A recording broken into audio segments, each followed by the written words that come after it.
Thank you very much, Administrator Wheeler. I would also now like to take this opportunity to invite Congressman from the 1st District of California, Congressman Doug LaMalfa, for your remarks, sir. Thank you.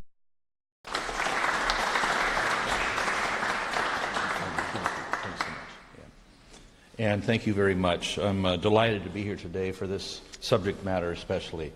In my real life, I'm a farmer in Northern California, and I'm very in touch with our constituents on what their automotive needs are. And what we're really talking about, the bottom line here, is auto choice. People in this country still like to have choices. And when I saw this Obama-era mandate coming down the line a few years ago, and thinking, how realistic is it by the year 2025 all automobiles in the fleet would have to average 55 miles per gallon. I can't even think of what a 55 mile per gallon vehicle looks like right now, especially for what that means for the average buyer. You know, is that a mom needing to get her kids to school and off to do the other chores, or a dad, or people just that might want to have a vehicle with a little bit of room in it because they got some guys my size, right?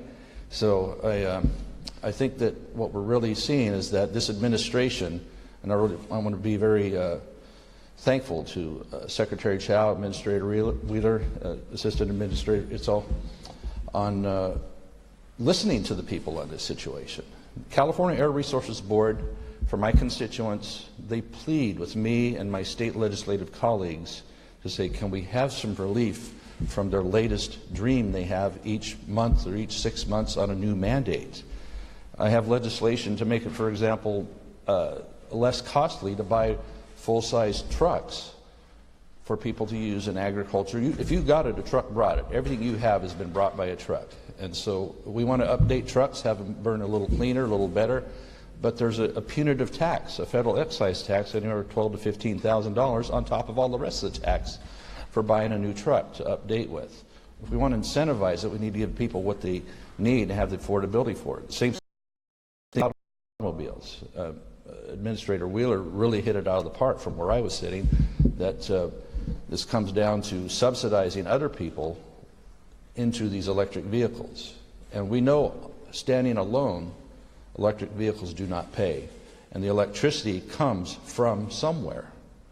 It doesn't just magically happen nearby. I have a lot of the power lines running from my district, from hydroelectric plants and other plants, many miles through my rice fields to go to the urban areas so people can feel good about themselves and plugging into their electric car.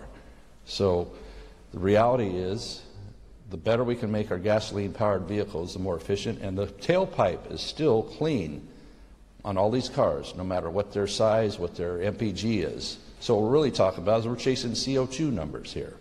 So the reality is that our manufacturers are making better cars than ever on efficiency, on aerodynamics, and cars that you like to drive. I'm a car enthusiast myself, and one of the manufacturers I'm not very happy with cutting a deal with California, going behind the backs of this administration who's looking out for consumer choice in this country.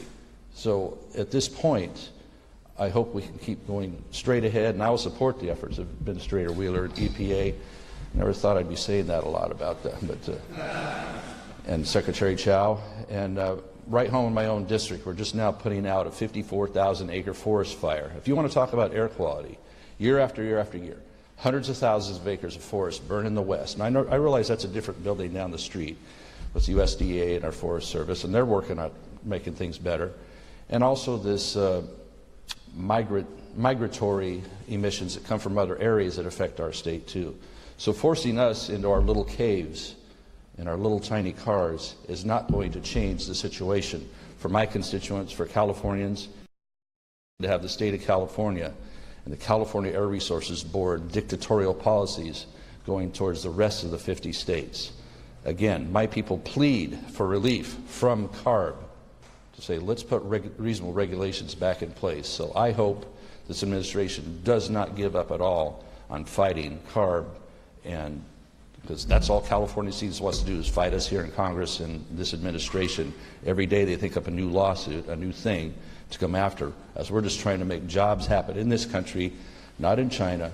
All these things have to be manufactured somewhere else to make these electric cars go. Why aren't we mining the materials in this country we need for batteries, for this high-tech apparatus we need across the board. Instead, we expect other countries to supply it to us, supply the manufacturing, supply the raw materials.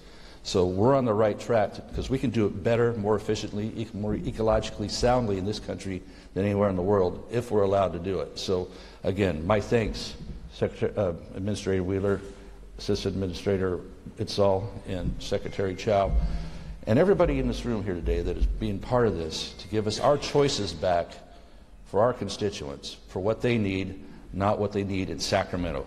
Thank you.